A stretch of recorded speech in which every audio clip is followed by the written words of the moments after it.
Tout va bien? Très bien. Très très bien, monsieur. Et vous? Ça va, alhamdulillah, Allahumma lak alhamd. ايوا كده زاد العشر الاواخر. Ça va, ça a été? كثرتوا الدعاء؟ ضروري monsieur. ضروري. ايوا مزيان. الله ينجحكم والله يعطيكم اللي في نيتكم.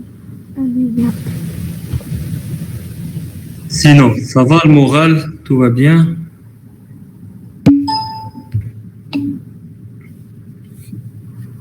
Tout le monde est content?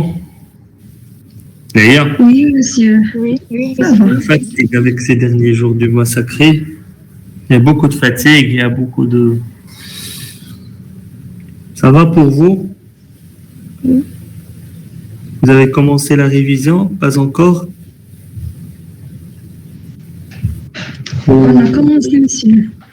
Vous avez commencé, Allah يوفقكم. Donc,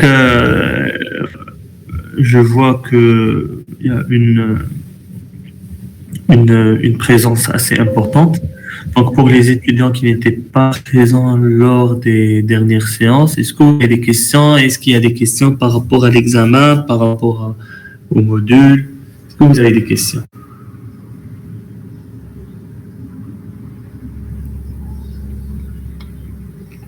Qu'est-ce que vous voulez qu'on fasse cette séance? Est-ce que vous voulez qu'on fasse une séance de révision ou là on laisse la séance de révision pour plus tard?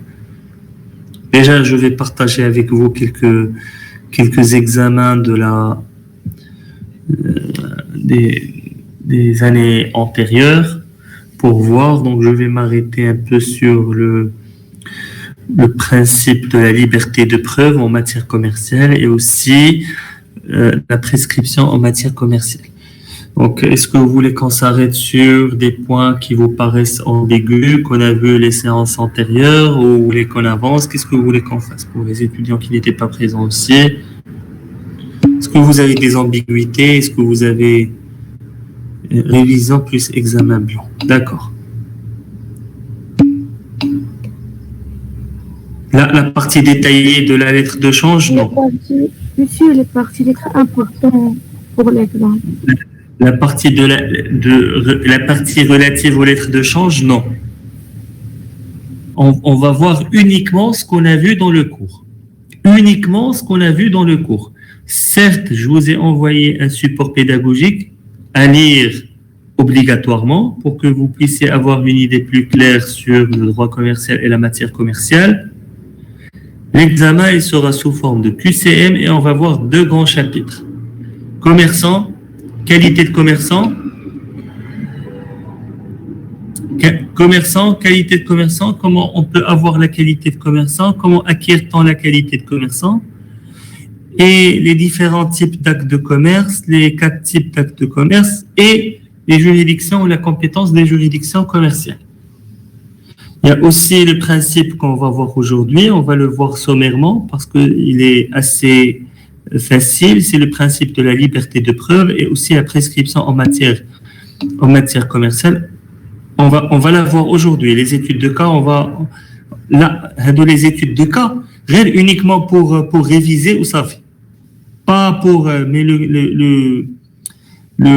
l'examen, il sera sous forme de QCM. Donc, je le dis de manière très claire. En QCM, on a fait quelques examens blancs dans les séances, lors des séances antérieures, et généralement, vous avez répondu correctement à la majorité des questions. Donc, je ne suis pas inquiet par rapport à ça parce que vous allez vous en sortir. Et j'estime que vous êtes relativement prêts pour passer l'épreuve. Donc, il nous reste 2 ou 3 séances qu'on va, Inch'Allah, faire ensemble. Et si j'estime que vous n'êtes toujours pas prêts, donc je m'efforcerai de réviser avec vous les chapitres ou les passages qui vous paraissent moins clairs. Donc, je vais faire une petite révision avant de faire un examen blanc et m'arrêter sur la liberté de preuve et la prescription en matière commerciale. Donc, pour les étudiants qui n'étaient pas, monsieur, et le besoin de support Je vous ai envoyé un support pédagogique, je l'ai envoyé à votre délégué et normalement, il est censé vous envoyer le support pédagogique. Donc, je l'ai déjà envoyé. Ce support, il comporte les deux parties sur lesquelles vous serez interrogé lors de l'examen, c'est-à-dire les différents types d'actes de commerce et les juridictions commerciales. Avec plaisir, Allah yawti. Donc, je vous invite à vous rapprocher de votre délégué pour qu'elle puisse vous faire parvenir le support pédagogique. Qu'est-ce qu'on a vu? Le commerçant, pour les étudiants qui n'étaient pas présents lors des premières séances, le commerçant, comment on devient commerçant? On devient commerçant par l'exercice habituel ou professionnel d'une activité ou plusieurs activités prévues par l'article 6 ou 7 du Code de commerce. Donc, j'avais dit antérieurement que le statut de commerçant repose sur la répétition d'une activité commerciale. Et on a vu quelles sont les activités commerciales, c'est les actes de commerce par nature.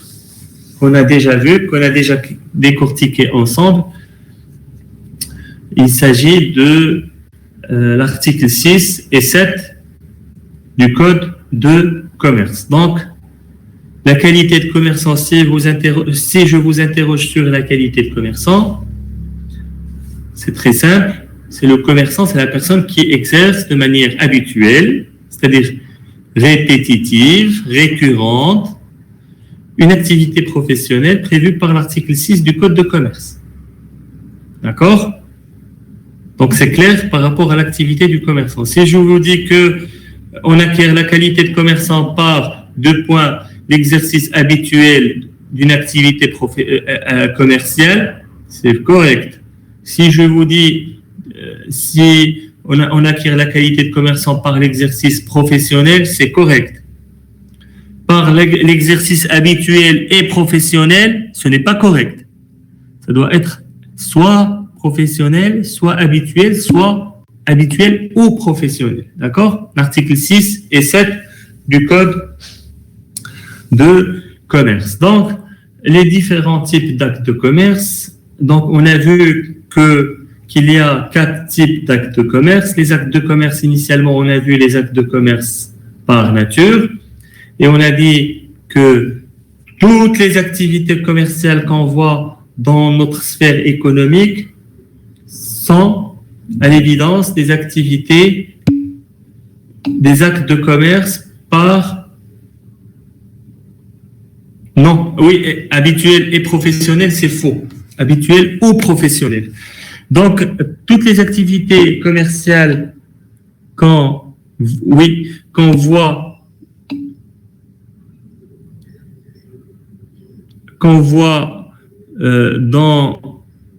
que constitue notre économie, sont des actes de commerce par nature. C'est-à-dire les actes de commerce par nature. Donc, l'article 6, il prévoit 19 activités commerciales. Il y a 2 activités qui sont prévues par l'article 7.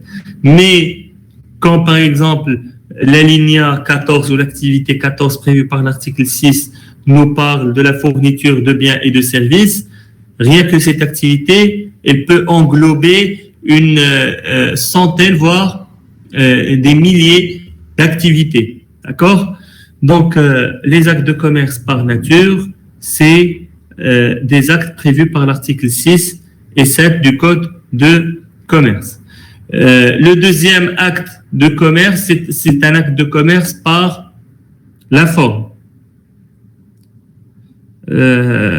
Nouaïla, je vous invite à voir l'article 7 du Code de commerce. Donc, ouvrez votre Code de commerce, là, c'est la loi 1595, et cherchez l'article 7 et vous allez voir les activités qui sont prévues par l'article 7.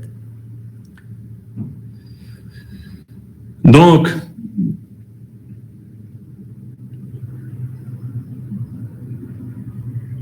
le deuxième type d'acte de commerce, c'est les actes de commerce par la forme. Les actes de commerce par la forme, c'est les actes de toutes les sociétés commerciales, sont des actes de commerce par la forme. C'est-à-dire, si vous interroge quelle est la nature des opérations effectuées ou la nature des actes effectués par une société commerciale, et dans le choix, je vous dis, est-ce qu'il s'agit d'un acte de commerce par nature, par la forme ou par accessoire? Naturellement, c'est des actes de commerce par nature. D'accord? Par la forme, pardon. Les actes effectués par les sociétés commerciales, c'est des actes de commerce par la forme. Et on a dit que aussi, il y a aussi les effets de commerce sont des actes de commerce par la forme. Qu'est-ce qu'on entend par effet de commerce? C'est les lettres de change et les billets à ordre. Troisième type d'acte de commerce, c'est les actes de commerce par accessoires. Quels sont les actes de commerce par accessoires? On a dit qu'il faut que ces actes soient accomplis par un commerçant. Déjà, il faut avoir la qualité de commerçant. Deuxièmement, il faut qu'il soit effectué à l'occasion de son commerce. C'est-à-dire, comme par exemple le restaurant qui achète une moto en vue de développer son activité et commencer à faire la livraison des plats. Donc, l'achat de cette moto constitue à l'évidence un acte de commerce par accessoire. D'accord? Pour finir, on a vu les actes mixtes et on a dit que la plupart de nos opérations quotidiennes relèvent des actes mixtes. Les actes mixtes sont des actes qui sont commerciaux pour une partie et civils pour l'autre. Je m'explique. Lorsqu'on achète du carburant dans une station de service, c'est un acte mixte. Pourquoi? Parce que il est commercial pour la station de service et civil pour nous. Lorsqu'on achète des habits, l'acte, il est mixte. Lorsqu'on achète un pantalon, l'acte, il est mixte. Lorsqu'on achète des chaussures, l'acte, il est mixte parce qu'il est commercial pour une partie et civil pour l'autre.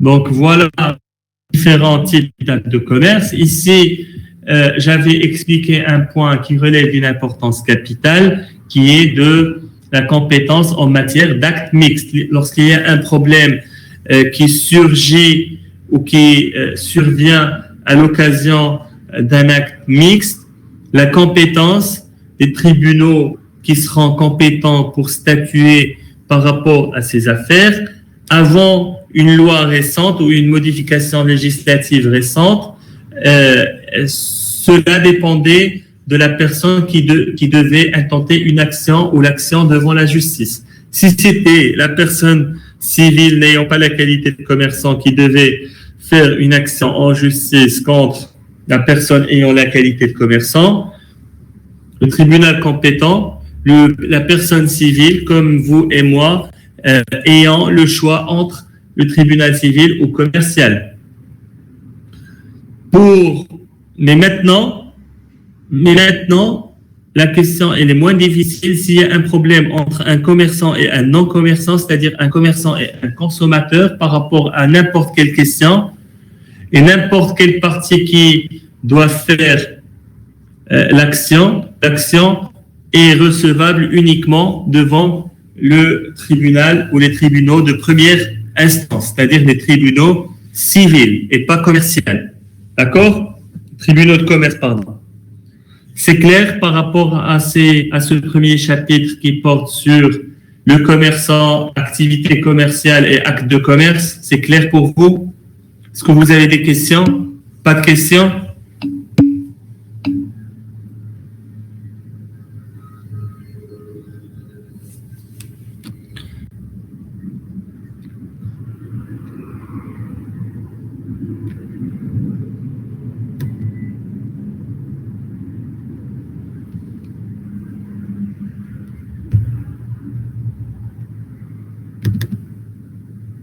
Je vous vois les questions.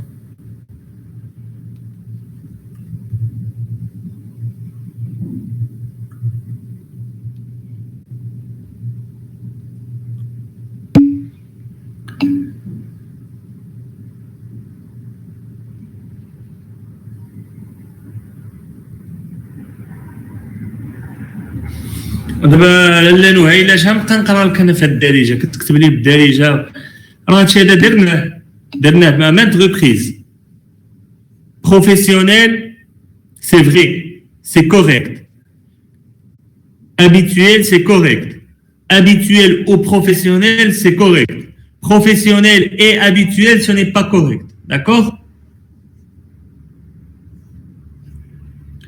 mais en respectant la condition de 20 000. Déjà, la règle, elle n'est plus valable parce que maintenant, s'il y a un problème entre le commerçant et un non-commerçant, il y a un seul tribunal qui est compétent. C'est le tribunal civil.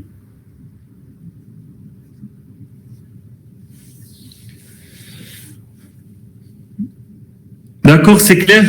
C'est clair pour tout le monde?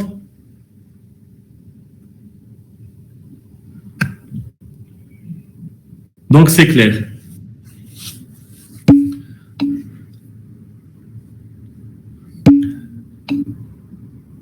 Maintenant, la compétence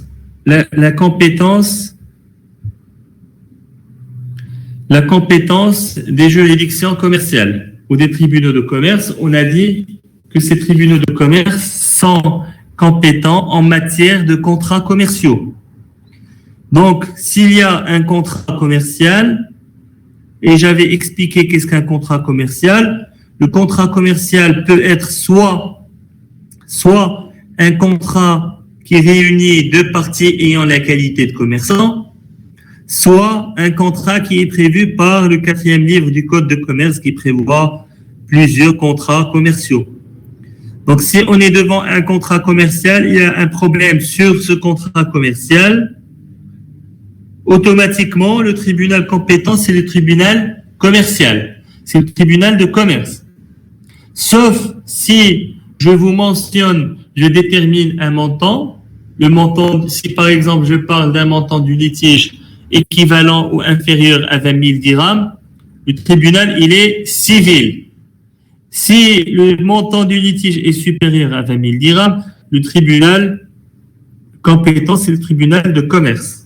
Donc, si je ne détermine pas le montant, je vous parle uniquement d'un litige sur un contrat commercial, automatiquement, c'est commercial. D'accord? C'est clair? Deuxième champ de compétence, c'est les tribunaux de commerce sont aussi compétents à trancher les litiges sur les effets de commerce.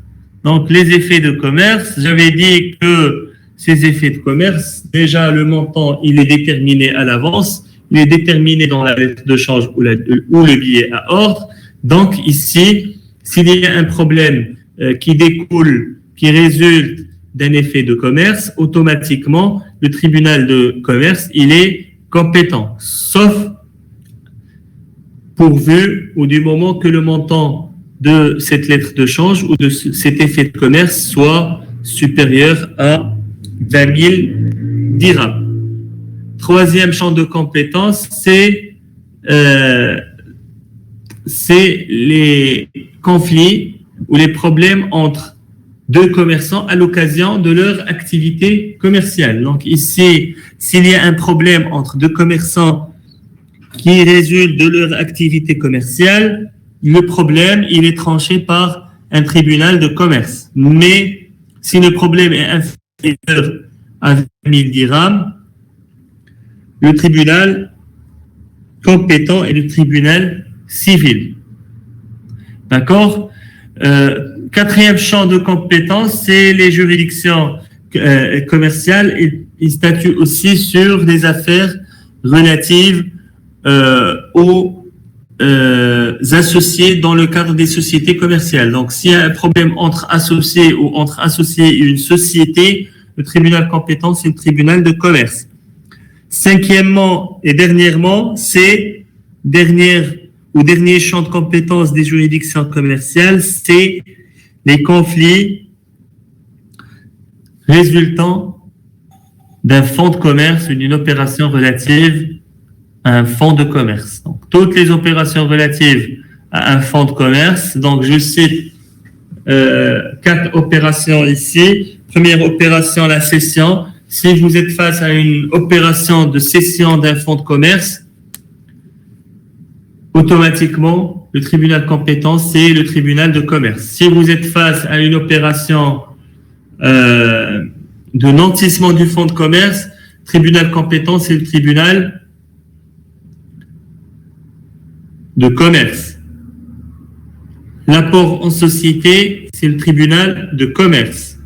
Et la location en gérance ou la gérance libre, lorsque je donne mon fonds de commerce en location, s'il y a un conflit entre moi, propriétaire du fonds de commerce, et le locataire de ce fonds de commerce, le tribunal compétent, c'est le tribunal de commerce. Toujours faut-il que le montant du litige dépasse 20 000 dirhams. Maintenant, je vais partager avec vous l'écran pour partager un examen, une étude de cas, un cas pratique.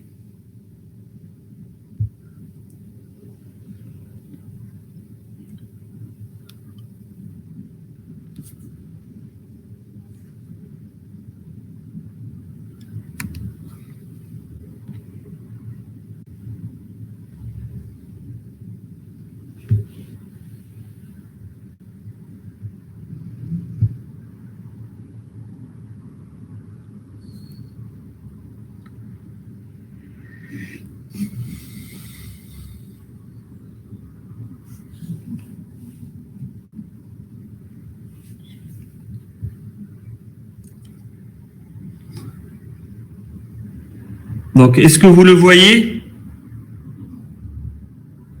Vous voyez le document ou pas encore? Pas encore, monsieur. Et là? Oui, monsieur. Donc, la première question, chauffe. Au lieu, donc prenez un stylo. Donc, au lieu, vous changez les dates. Au lieu du 1er janvier 2013, vous mettez 1er janvier 2016. D'accord? Prenez un stylo et rédigez, écrivez, vous répondez de la manière suivante. Premièrement, vous allez déterminer la nature de l'acte, la nature de l'opération.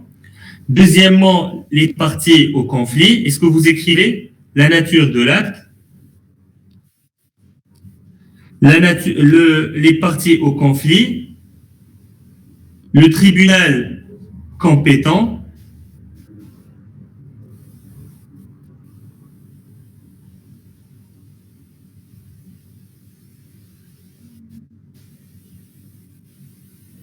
Monsieur, oui, merci d'effectuer un zoom car l'écriture c'est très petit.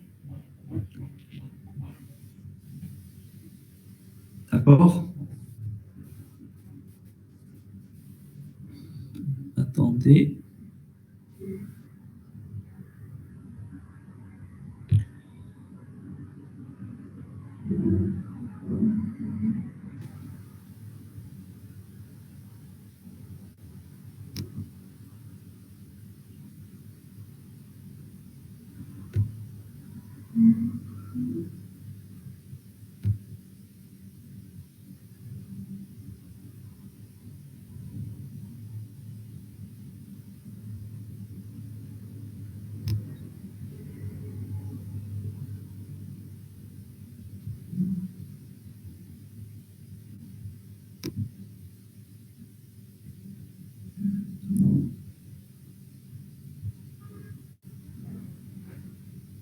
C'est bon?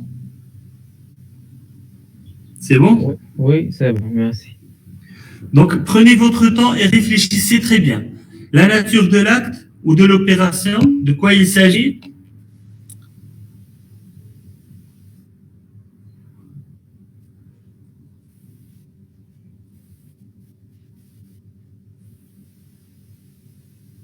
Ah, tu peux zoomer directement sur ton écran. Khoya.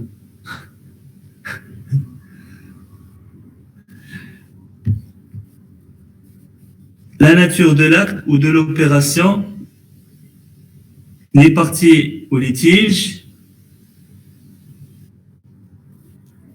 tribunal compétent, et la date, au lieu de 2013, dès le 2016. Là, je sais pourquoi. Je vais vous expliquer, je vous accorde 10 minutes. ولكن ركزوا مزيان.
Alors, vous avez réfléchi un peu?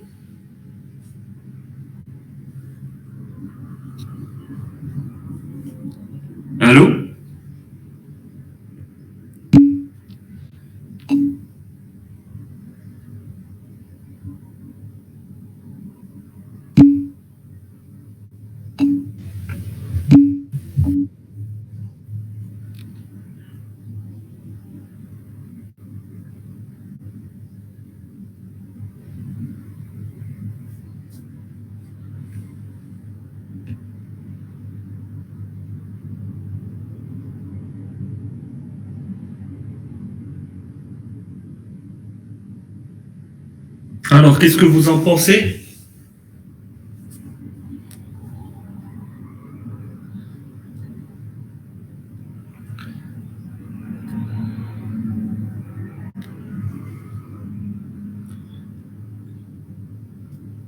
Qu'est-ce que vous en pensez?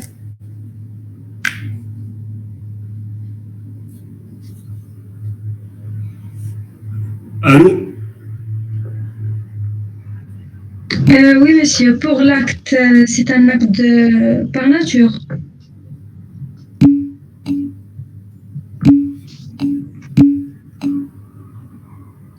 Alors, il s'agit d'un contrat de cession d'un fonds de commerce.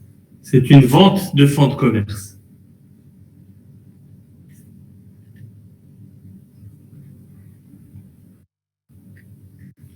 Oui, Mais monsieur, l'activité principale de ce commerçant, c'est la vente de biens mobiliers. non, vous Donc, n'avez c'est rien un acte compris. de commerce. Non, vous n'avez rien compris chez nous. J'explique. Monsieur Hassan est un... Pardon?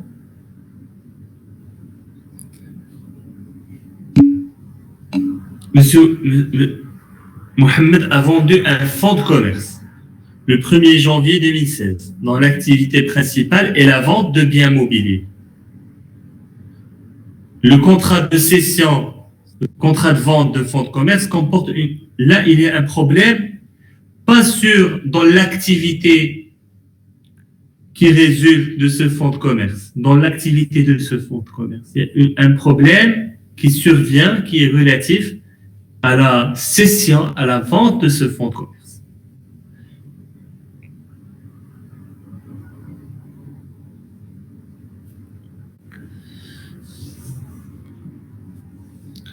Je vous donne un exemple similaire.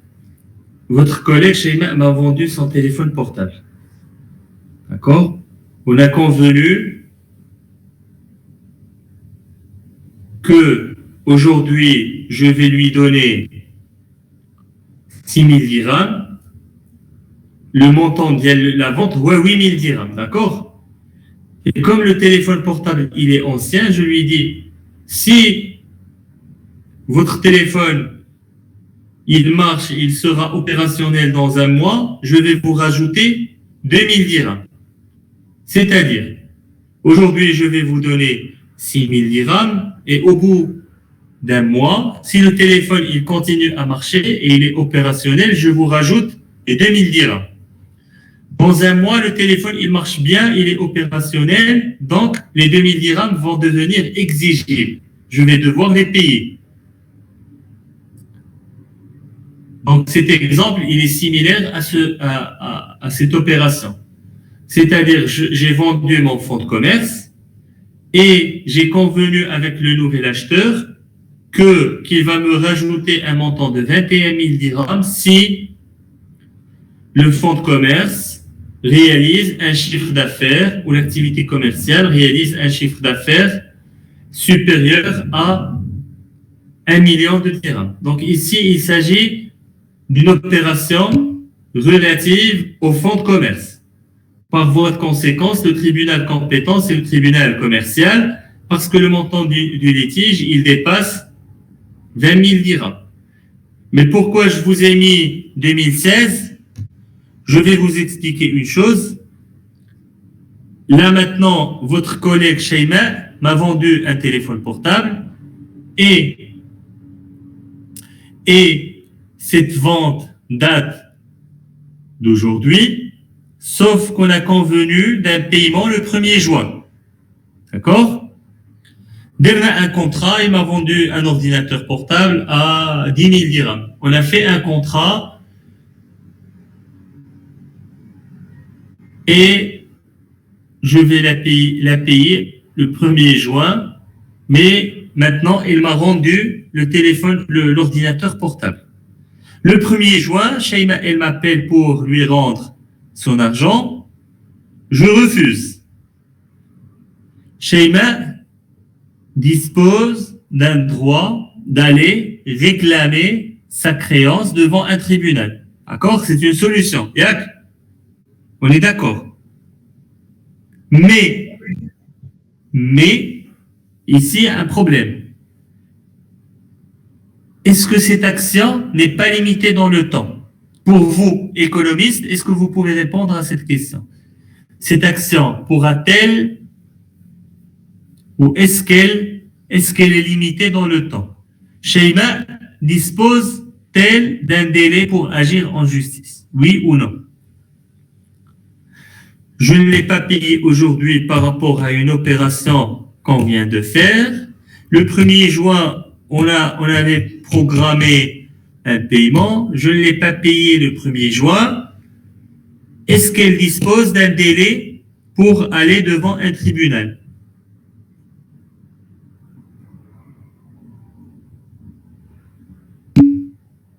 Oui ou non? Oui, elle dispose d'un délai pour faire une action. Cette action, elle ne peut pas la faire dans 50 ans. ماشي دابا 50 عام عاد تمشي تدعي تقول له واحد النهار بعت له اورديناتور بورتابل et il ne m'a pas payé. Non, elle dispose d'un délai. C'est ce qu'on appelle la prescription. Passer ce délai, l'action elle sera prescrite. D'accord? Et en matière commerciale, la prescription elle est de 5 ans. La prescription en matière commerciale elle est de 5 ans. En matière civile, elle est de 15 ans. D'accord? Donc, je vous donne un autre examen blanc.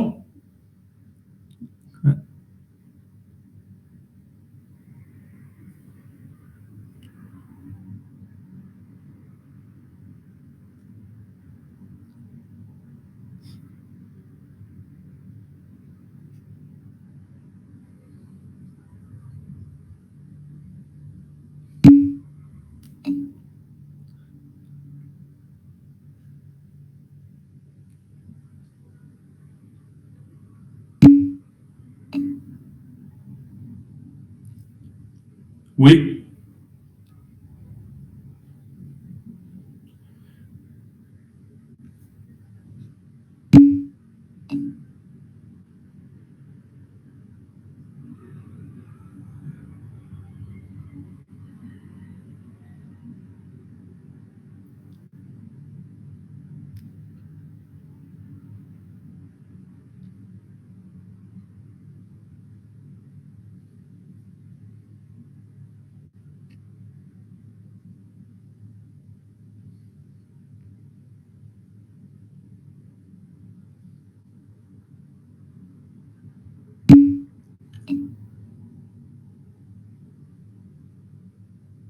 Vous voyez? Oui ou non? Oui. Oui, oui. Donc, répondez à ces deux questions.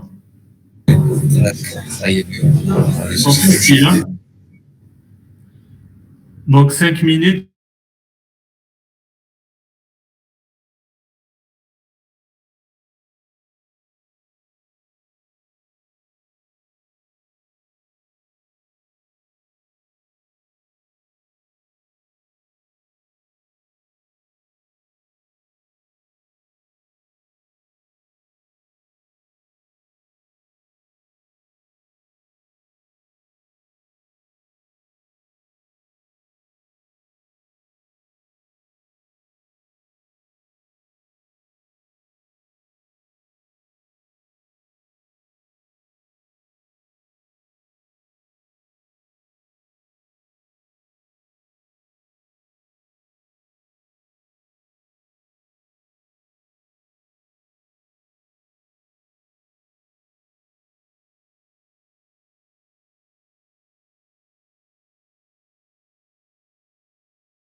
Rebonjour. Alors, Monsieur Hassan est un non-commerçant. Il a vendu son ordinateur portable à un commerçant en vue de le revendre. Le prix s'élève à 11 000 dirhams. Ce dernier, c'est-à-dire le commerçant, a constaté que le matériel souffre d'un vice caché et compte engager une action devant le tribunal compétent. Qu'en pensez-vous? Donc l'acte, il est... Un acte mixte. C'est un acte mixte. Oui. Vous êtes tous d'accord? Parfait. Donc, il s'agit d'un acte mixte. Pourquoi? Parce qu'il est entre un commerçant et un non-commerçant. Donc, la compétence dans le cadre des actes mixtes revient à quel tribunal? Tribunal civil. Et si le montant était supérieur à 20 000 dirhams? Il est inférieur à civil. Inférieur à Civil. Toujours civil. La civile. Dima civil. Le montant 21 000 dirhams, les actes mixtes relèvent tous de la compétence des tribunaux civils. D'accord? Oui. Donc la compétence, elle revient au tribunal civil. Parfait. Donc il se peut que je vous donne des petits cas pratiques et je vous donne également le choix des réponses au choix, des questions au choix multiples. C'est-à-dire, je vais vous donner un choix. Quel est le tribunal compétent, civil, commercial ou administratif? Monsieur Khalid est un particulier passionné de collection de tableaux d'art. Il engage des frais importants dans la recherche et l'achat de ces tableaux. Il décide alors de revendre une partie des tableaux qu'il achète en vue de financer l'achat de tableaux personnels. Il en a vendu 7. Une action a été engagée contre lui qui déclare avoir été lésé de l'achat d'un tableau de ce dernier, d'un montant de 15 000 dirhams, qui n'était pas conforme aux normes. Qu'est-ce que vous en pensez? Quelle est la nature de cet acte?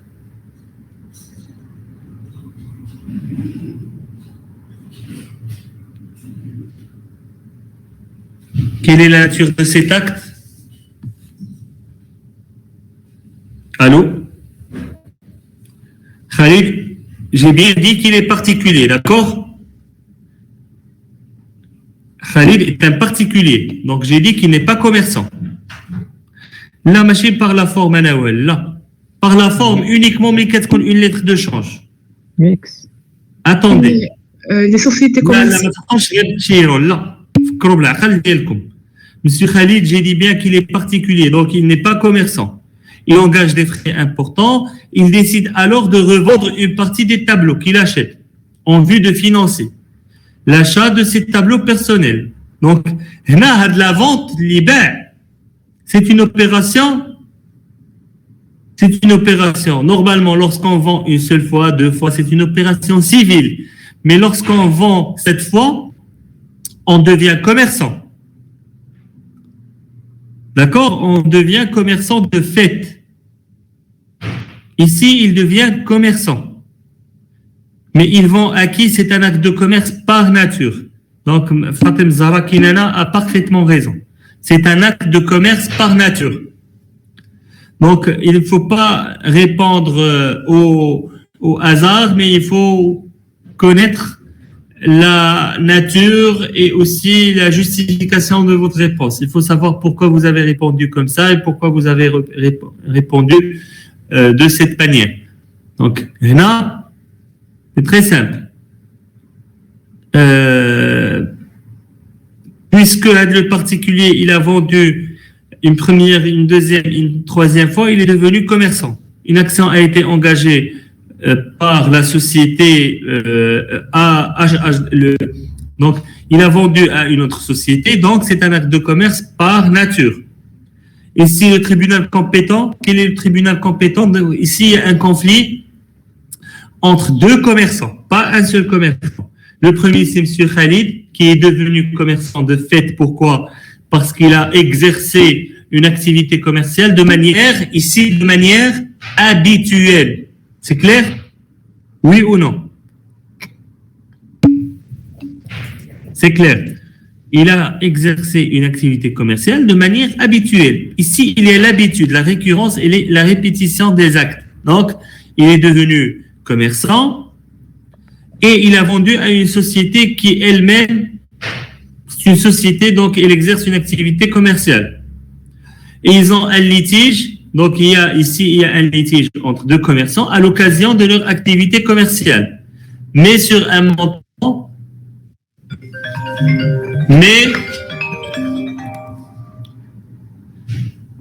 mais sur un montant qui ne dépasse pas 20 000 dirhams. D'accord?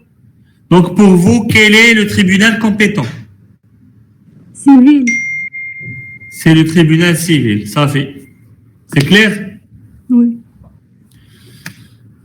Donc, je vous souhaite bon Eid, mes meilleurs vœux de bonheur, de réussite, beaucoup de réussite, Inch'Allah. Amin. Donc, vous avez fait la capture d'écran de ces cas pratiques? Oui ou non? Oui. Oui. C'est bon. Oui, oui, Donc, bon courage et à très bientôt. Merci. Merci beaucoup, monsieur. Merci à vous. Au revoir. Au revoir.